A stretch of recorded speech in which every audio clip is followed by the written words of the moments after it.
Testing, testing, testing, testing, testing, testing, testing. Okay. Hello, my friends, and welcome to episode 67 of the Nourish and Strengthen podcast. Today, I am breaking down the 5 biggest reasons why perimenopausal women struggle with weight loss. And I'm going to tell you exactly what to do about each one. I'm actually really excited about this episode. I put a lot of work into putting together this outline for you. And I talk to women every single day on social media. And one of the first questions I always ask them is, what is your biggest struggle? What do you think is keeping you from losing the weight that you want to lose? Okay, so this episode is for you because you're going to hear me talk about things that you're like, oh, yeah, I've totally said that to myself, or I've totally thought that about my own journey. And we hear so many struggles. Okay, so I have kind of categorized these struggles into 5 buckets. Okay, the first bucket is that you're not sure what to do. All right. The second bucket is that you know what to do, but you can't get yourself to consistently do it long term. All right. Third bucket is you don't have enough time to start, or you don't have enough time to follow through with what you think you need to do to see results. Fourth bucket is you're jumping from thing to thing and you don't stick with one thing long enough for it to actually be effective. And the fifth bucket is you have hormonal symptoms and that just makes it too hard. Okay. So I'm going to go through a good handful of struggles in each bucket, and I'm going to give you some actionable items, some to-dos that you can do for each struggle. Okay, so let's go ahead and just kick it off. Let's start with bucket number 1, which is kind of the general theme of I don't know what to do. Okay, so this sounds like nothing I used to do works for me now, right? It sounds like I'm already tracking my macros. I'm already getting my steps in. I'm already doing all the things and it's not working. So now what? It also you might be telling yourself, no matter what I do, I have tried everything. I am totally stuck. Okay. Another thing it might sound like is I get on social media and there's so much information out there. You know, one person says to do intermittent fasting. The other person says don't ever fast. Someone says eat low carb. Someone says eat low fat. Someone says vegetables are going to poison me. Someone says to avoid grains, dairy. Like, I don't even know what to do, what's correct, right? There's so much food noise that it leaves you just paralyzed. You don't know what to do. Okay. So that's what it sounds like. If you're having this struggle, you've probably said one of those things or multiple of those things to yourself. What it looks like is maybe giving up after a few days because what you're currently doing isn't working, so you don't know what to do. And you struggle with being consistent, or you're consistent for a while, maybe you have the wrong approach, and so you get frustrated and you have a lack of progress. All right, so here is how to get out. I'm going to give you some examples of, if you are in this struggle bucket, how do you get out of the struggle bucket and start seeing results, right? So remember, this struggle bucket is you're not sure what to do for so many different reasons, right? So number 1, I want you to reevaluate your approach, okay? If you have been consistent and you've been doing the same thing for months and months, notice I didn't say days, I didn't even say weeks, okay? If you have been doing the same thing for months without results, it's time to reassess.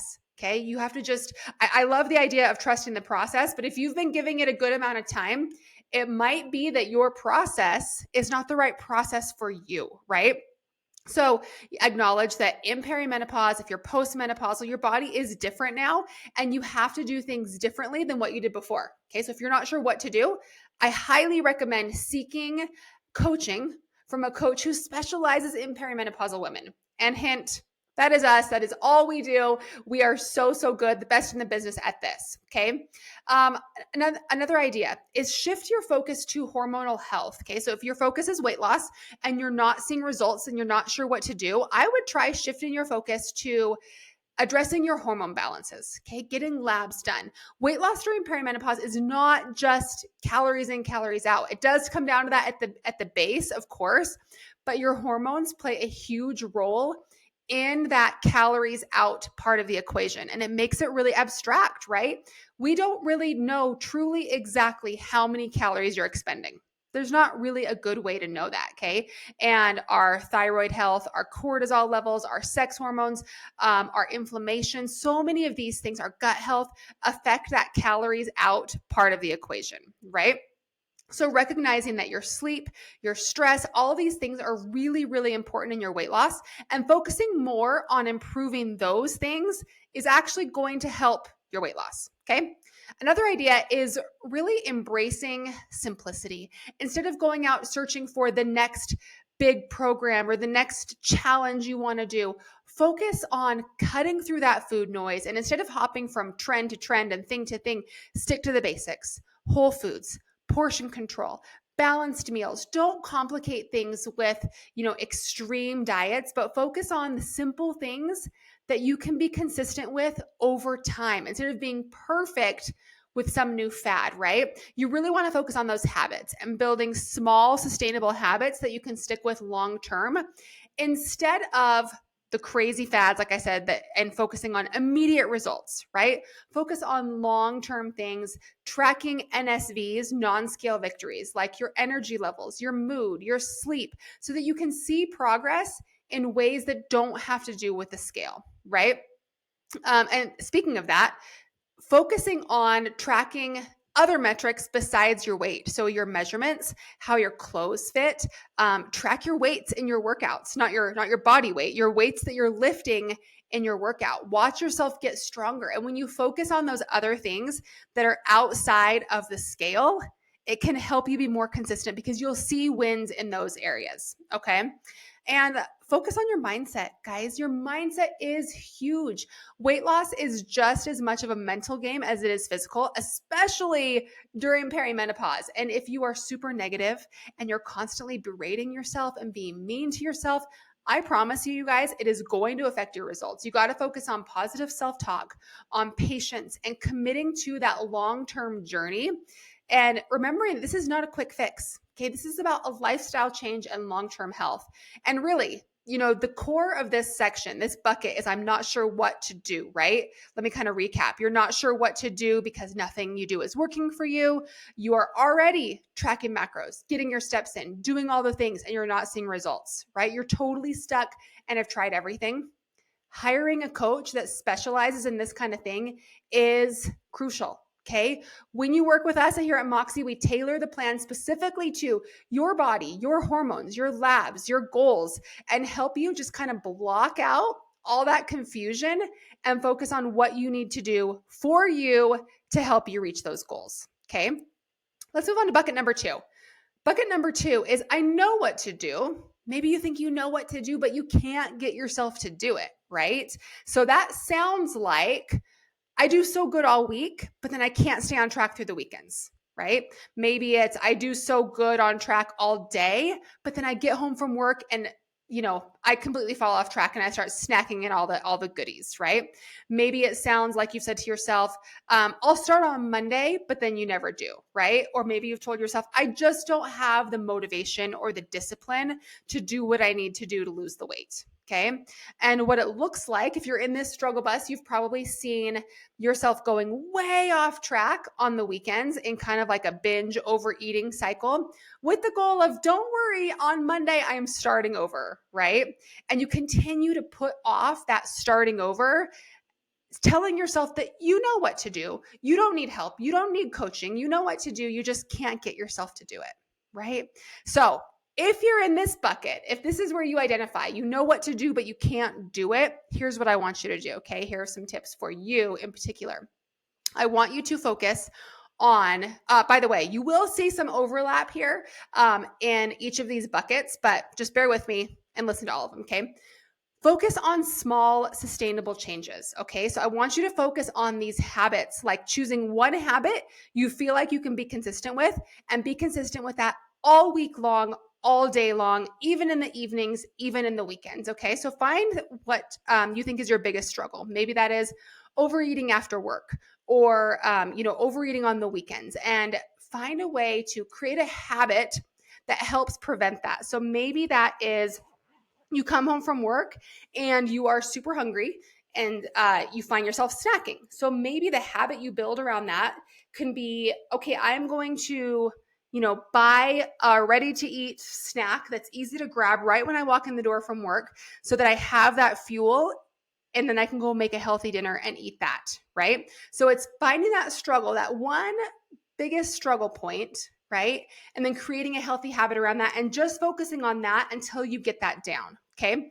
Another tip is plan for those weekends and those evenings, kind of like I just mentioned, but creating a flexible structure for the weekends is going to be really, really important. And it's totally okay to relax a bit.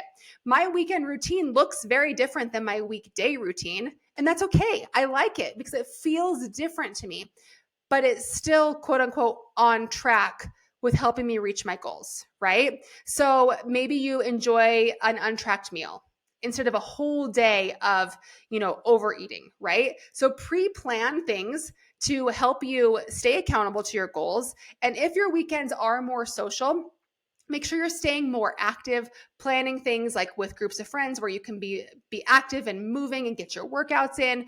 And if you're going out to eat, plan something with high protein. So the key is having that structure on the weekends, even if it looks a little different than during your week. Okay. Another idea here is building a support system. Share your goals. Tell people what your goals are. I know it can feel kind of uncomfortable or embarrassing, but share those goals with family, friends, a coach who can support you, because sometimes we all need that external motivation in order to build that internal discipline. Okay. So find a workout buddy, join a community, like whether that's an online community. I have a free Facebook community that I'll link here in the show notes to join if you need that support. But finding someone who can check in with you on how you're doing and you can check in with them is going to be crucial here for that consistency. Setting realistic goals for the week. So we talked about your structure on the weekends, but instead of going all in on Monday and possibly under eating Monday, Tuesday, Wednesday, feeling starving by Thursday and then overeating Friday through Sunday, if you're starting too strict in the weekend or during the week, it's going to make your weekends much harder to stay on track. So be a little more moderate and during the week and not so all out, right? So maybe it looks like eating a little bit more. Maybe that looks like working out a little bit less, but being consistent with it throughout the entire week instead of just going crazy with your workouts and under eating all week long, right? Identify emotional eating triggers. So oftentimes in the evening and in the weekend, we are overeating because of our emotions, right? We're stressed, we're tired, we're bored. These things cause us to lose track and completely throw in the towel and overeat on all the goodies and the snacks, right? So recognizing that and thinking through that and thinking, okay, what am I really? I really am stressed. Maybe I need to go on a walk. Maybe I need to take a bath. Maybe I need to go meditate or close my eyes for a minute to kind of recenter instead of going to the pantry or the freezer, right? Practicing the 80-20 rule. So that means being consistent with whole foods 80% of the time, but also allowing for some flexibility and some fun foods 20% of the time. So this mindset shift is really going to help you avoid being like deprived and it's going to reduce that urge to feel like you have to start over after you mess up. Okay. I don't even like the word starting over or messing up because it's all life, right? This is all just life. And we're working on being as consistent as we can with this lifestyle. So I would encourage you to get rid of the vocabulary of starting over and falling off track and messing up, things like that. This is just life. This is not a wagon that we fall off of and have to get back on. It's just life, right? Develop non-food rewards for yourself. So set a goal of consistency throughout the week and then think of something that you can do to reward yourself. Maybe that is a spa day or some new shoes or making a new playlist for yourself. Something that doesn't revolve treats or food or anything like that. Okay.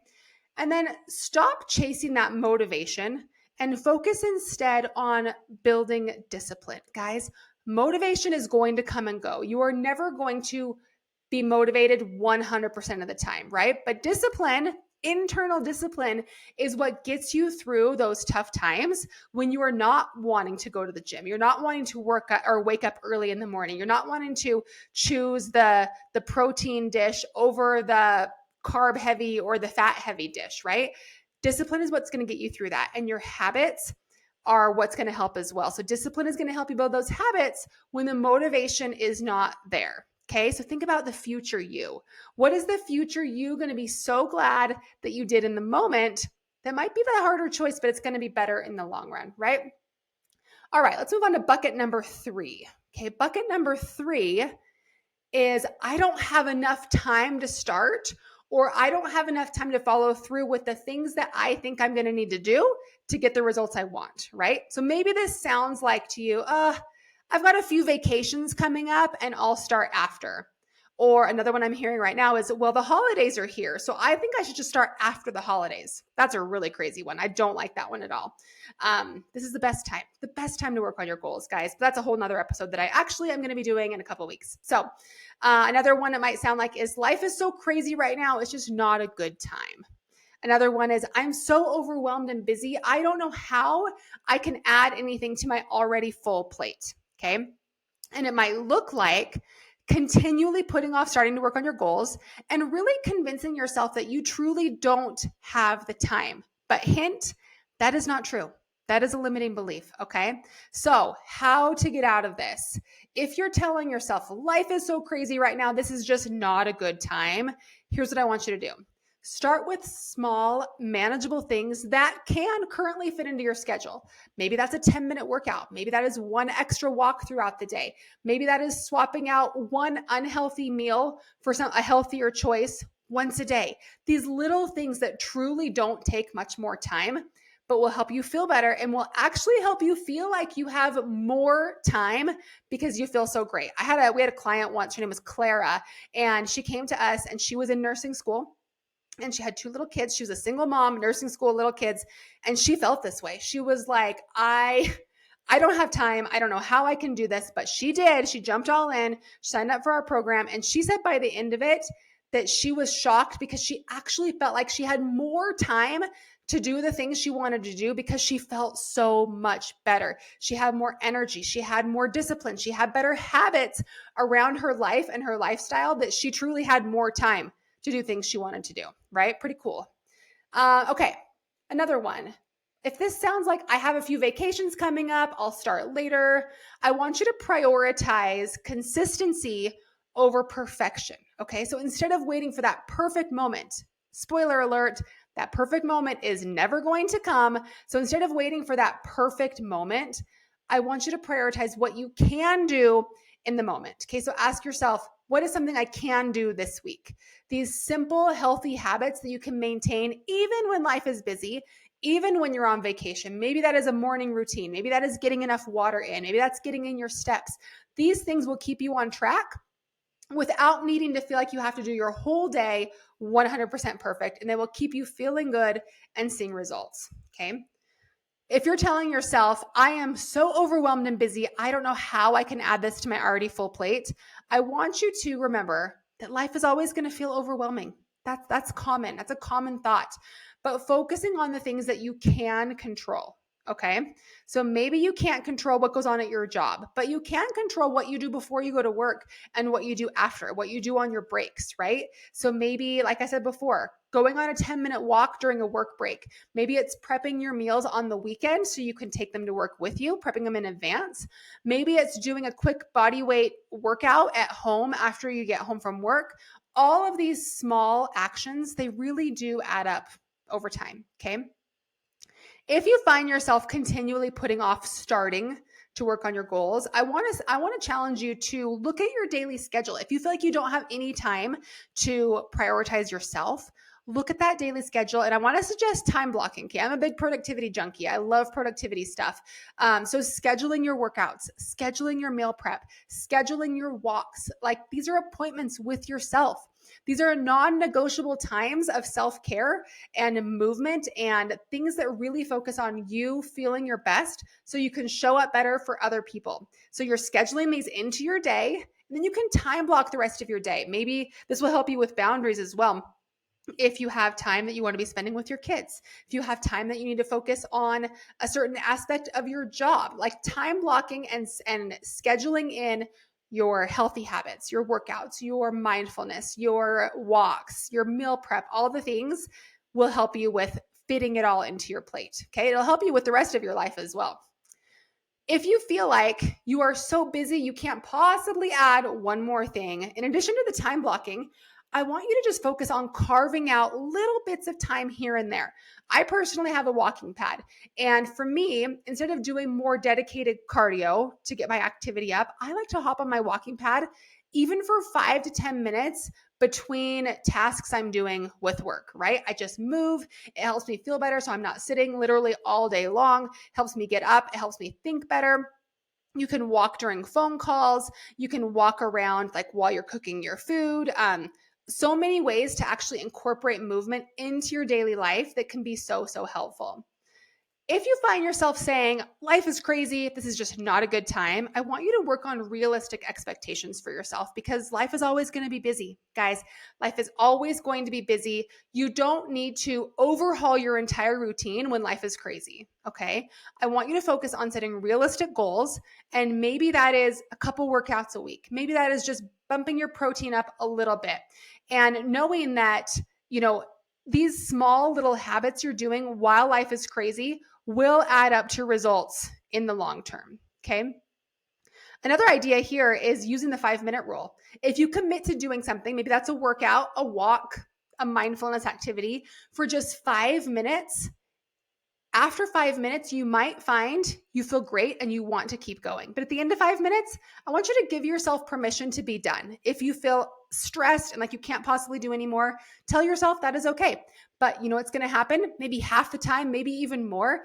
After 5 minutes, you're going to be like, I'm actually good and I want to keep doing this thing. Okay. I also want to finish up this bucket by challenging the belief that you really don't have time. Okay. I want you to think about how much time is spent scrolling social media, watching TV, doing other activities that are pretty low priority, but are just easy to get kind of lost in. And maybe we can be intentional about swapping some of that time with more high priority activities that are going to make you prioritize yourself and feel better, right? All right. Bucket number 4, jumping from thing to thing, and you don't stick with one thing long enough for it to be effective. So that might sound like, I'm not seeing results. So I'm going to do what Sally down the street is doing because she is seeing really fast results. My friend is lost 25 pounds doing insert whatever, fasting, F45, Orange Theory, etc. So I'm going to try that too. It might also sound like, well, it's been 2 weeks and I haven't seen the results I want, so this must not be working. Okay. It looks like you're changing approaches, programs every few weeks and not giving one thing enough time, right? When that initial motivation wears off, it's the first thing you want to do is be like, oh, what about that? What about that shiny object over there? What about that? I want to switch to something else, right? So here's what I want you to do. If it's been 2 weeks and you haven't seen the results you want, so it must not be working, that's what you're telling yourself, I want you to remember, this is a long game, okay?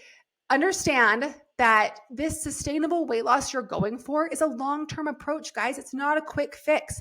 Something that I did in the past when I first got into my fitness journey is I gave myself a year to reach the goals I wanted to reach.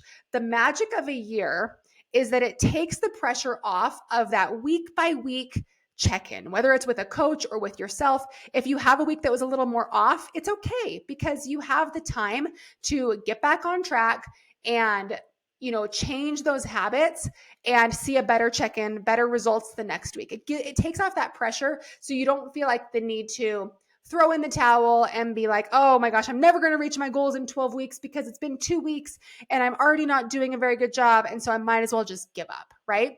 That year mentality is so, so important for having that long-term perspective and just kind of releasing that more immediate pressure off of yourself to be perfect and see those quick results, right?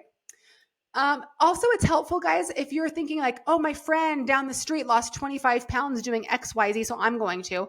It's really important, guys, to stop comparing your journey to other people. And remember that everyone is different. What works for someone else, it might not work the same for you. Everybody's bodies are different. Everybody's health is different. Our stage of life, your hormones, all these things make you different from Sally down the street. And your progress is not going to be the same as hers. It might be better, it might be worse, but it's not going to be the same. Okay. So just stay in your own lane and be consistent. All right.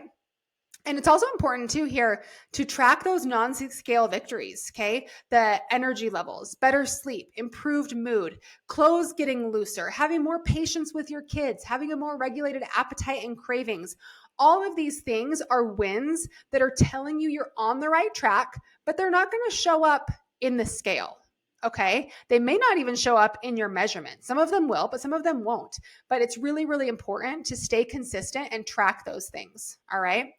Remind yourself too why you started. When that initial motivation wears off and you want to just jump to the next thing, remember, why did you start this journey in the first place? Write that down, journal about it, revisit that regularly because guys, motivation, like I said before, is going to come and go. It's going to ebb and flow, but reconnecting with that deeper why of why you're on this journey is going to help you stay focused, okay? Realistic expectations here is huge. Also, so many of us get started and we're like, okay, I want to lose, 5 to 10 pounds in the first month or something. And being realistic about how quickly you're going to see results, especially in perimenopause, is very, very important for staying consistent. Okay. Aim for slow, steady progress. A half pound to a pound a week is fantastic. And that means 6 months down the road, you're going to be down like 20, 25 pounds. And that is amazing. But if you told yourself you wanted to be down 60, 70 pounds in 6 months and you're not, you're much more likely to get frustrated and quit and keep jumping from thing to thing, never really seeing progress, right? It's important to trust the process, guys, and recognizing that plateaus and slow progress is normal. Okay. So realistic expectations is so, so, so incredibly important. All right. Setting mini milestones too can help you stay motivated. I know motivation comes and goes and you want to focus on that discipline, but setting small goals. All right. So let's say you do want to lose 50 to 100 pounds. Break it down into 10 to 20 pound increments. Focus on that small target and then you can build on from there. That's going to feel so much more doable than, oh my gosh, I have 50 pounds I want to lose. It's going to take so long. Don't focus on that. Focus on 5 at a time. Focus on 10 at a time. Okay. These mini goals are going to help you feel more accomplished, even when things feel like they're getting a little bit slower. Okay. Or going pretty slowly. And accountability is going to be huge, guys. If you can't get into a coaching program like mine, having an accountability partner that you can check in with is going to be really, really important. Someone that you can text when your motivation is down. Maybe you can text that person every single night and say how your week or how your day went, how your week went. It's going to be really, really important to have that accountability that will keep you on track and not just jumping from thing to thing. Okay. All right. Bucket number 5 is I'm having hormonal symptoms and it's making it too hard. So this sounds like my metabolism is slow, so I can't lose weight, right? Maybe it sounds like I am so exhausted all day. I have zero energy, zero motivation to work on my fitness goals. Maybe it even sounds like I'm doing all the right things, but it's not working. So the same kind of thing is in bucket 1, but we're going to take more of a hormonal approach to it here. Another one is I just can't give up sugar. My cravings are so high. I just can't figure this out. And what it looks like you can't stay awake through the whole day. You need multiple naps. You have very low energy to, get out of bed in the morning, get your workout done. You feel a lot of symptoms. Okay. I don't want to go into a ton of hormonal symptoms here. I talk about them a lot in other places, but you feel a lot of perimenopausal symptoms a lot of the time. Another one is you're continually eating in what you think should be a calorie deficit, but you're not seeing results. Okay. So here are some things you should do. My metabolism is slow, so I can't lose weight. Okay, here's what I want you to try. Prioritize balancing your hormones first. Like I mentioned before, instead of focusing solely on weight loss, address things like your thyroid function, your cortisol levels, insulin resistance. We can help you with that. That's what we do in my coaching program, guys. We focus on those things to make weight loss easier. That's what we do. Okay. If you feel like I'm so exhausted all day, I have zero energy, motivation, prioritize sleep. Sleep is so, so important. And so is sleep quality. So it's not just about being in bed for a certain amount of hours. It's having that consistent bedtime routine, creating a calming environment, limiting caffeine and sugar in the afternoons and evenings. Sleeping better is going to help your cortisol levels, which is going to help your fat loss. Okay. If you feel like you're doing all the right things, but it's still not working, Something that's super common that I see is chronically high cortisol. So having a very high stress lifestyle is going to lead to elevated cortisol, which can affect your weight loss, okay, especially around the belly. So implementing stress reduction techniques like deep breathing, having some mindfulness periods throughout your day, yoga, meditation, going on walks outside in the sun. These small little lifestyle changes can really help lower your cortisol levels, making it easier for your body to lose the weight, okay? If you feel like you have no energy to work on your fitness goals, I want you to give yourself permission to take the intensity level down from what you're currently doing in your workouts. Okay. I hear so often from women, and I feel it too. People say, I can't work out like I used to. I used to do all the HIIT, the burpees, the running, and now that just trashes me. It just exhausts me. And that's normal. That's not the style of workout we should be doing right now in perimenopause and postmenopause. So instead, focus on lots of walking, focus on mindfulness through yoga and traditional strength training, doing what you can when you can. Okay. Now, if you feel like you have issues with sugar, blood sugar, cravings, things like that, it could be that you might be insulin resistant or have high blood sugar, because blood sugar imbalances can really cause these intense sugar cravings and energy crashes. So what I want you to do is focus on eating balanced meals with a mix of protein, healthy fats, and fiber. Okay, that's going to help keep your blood sugar steady. It's going to help control cravings and reduce your reliance on those treats and goodies and sugary snacks. They're going to spike your energy, but then lead to an energy crash later, right? And instead of just focusing on being in a calorie deficit, I want you to focus on prioritizing nutrient-dense foods, okay? So if you feel like, I think I'm eating in a calorie deficit, but I'm not seeing results, maybe, well, it could be number one, that maybe you're not truly in a calorie deficit too, right? But I want you to really focus on food quality. Okay, so nutrient dense foods that really help support hormone balance. So include foods that are rich in fiber, rich in micronutrients like magnesium and B vitamins and healthy fats. All these things are crucial for supporting your hormone production and your metabolism. And focusing on anti-inflammatory foods can help as well. So inflammation is really at the core, at the base of all of these hormonal imbalances and diseases as well. So focusing on a Mediterranean-based diet, lots of leafy greens, healthy fats, like I mentioned, in salmon, nuts, avocados, having plenty of berries, things like that can help reduce bloating, reduce fatigue, reduce joint pain, which oftentimes comes from inflammation as well. And really just taking more of a holistic approach to being in a calorie deficit, right? So you're in a calorie deficit, you don't feel like it's working. Yes, calorie deficits are key, okay? And if you're not seeing results, like I said before, chances are you are not in a true calorie deficit or are not in deep enough of a calorie deficit, because there is so much unknown with our bodies in perimenopause about that calories out part of the equation. It's not as simple as getting on a treadmill and having it tell you, you burn 200 calories in the 20, 30 minutes you're on the treadmill. First of all, that's not true. It's inaccurate. Second of all, we don't know how many calories we're burning throughout the day. Okay. And things like hormones like our thyroid, our insulin, our sex hormones, if these things aren't performing optimally, it is going to affect that calories out part of the equation. Okay. So instead of just cutting calories, continuing to cut calories, focus on sleep, stress management, consistent movement. All of these factors are going to influence how your body responds in a calorie deficit. Okay.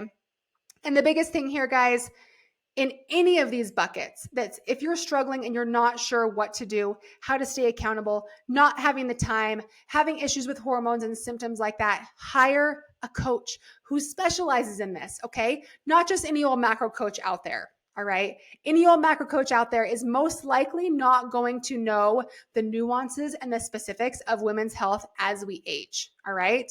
Hint, spoiler alert, this is what we do at Moxie. Like I said before, we tailor your program to your goals, your health, your hormones. We look at labs, we look at different tests, and we have specific protocols for cholesterol, low thyroid, PCOS, all the things, sluggish metabolisms. We do this on a day-to-day basis, okay? So if you're interested in more of what we do in our coaching program, just reach out to me on social media, guys. Just say, hey, I listened to that podcast and I'd love to chat with you more about like what options, how you can help me. And I'm happy to help, just give you some information, give you some tips. Okay.